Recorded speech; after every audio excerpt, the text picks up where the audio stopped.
If you are planning to install a poured rubber surface on your play area, or you've recently installed one, you should be familiar with the term ambering. This is 2 days. This is done in the hot sun. This is done on a cloudy day.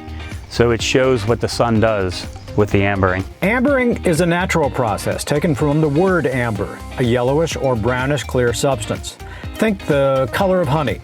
Ambering happens industry-wide once the top coat or the top course of poured-in-place surfacing goes on. What is actually ambering is the polyurethane binder used to hold the surfacing material together.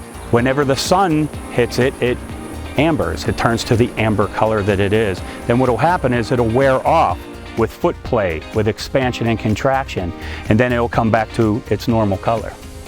And once the sheen leaves, you'll have your original pad on what you wanted. So your new surface, which is now a smooth cushion of safety and durability, needs a little help from nature and kids at play.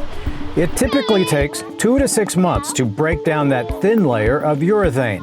You may have to look very closely to see any sign of ambering, but one thing makes it a little more evident. But it's an issue with color also. The big thing about the color, blue, it ambers major with blue. Tan, pearl, they amber with that. Greens, not so much. Reds, not so much. Let's take a quick look at the process. Once your play area is prepared and graded, our installers put down 2 layers of rubber.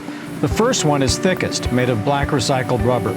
It's followed by the top course, made of EPDM particles, a mix of synthetic rubber that can include color, design, and decorations. It's all mixed and bonded together with the 100% polyurethane binding agent. In this COVID-19 era, ambering of that binder is more noticeable as playground use has been limited or banned. Oh, definitely. You need foot play. That's what the playgrounds are built for, to keep the kids active. And the foot play will definitely help it go away because it's the finest, thinnest layer of binder that's on the top of it. And once that expands and contracts for a while in foot play, it'll disappear. Need more proof? Here's a playground with poured-in-place surfacing we put in 1 year ago. This surfacing was installed 3 years ago. It's still as vibrant as ever. There is a binder material called aliphatic binder that is totally clear.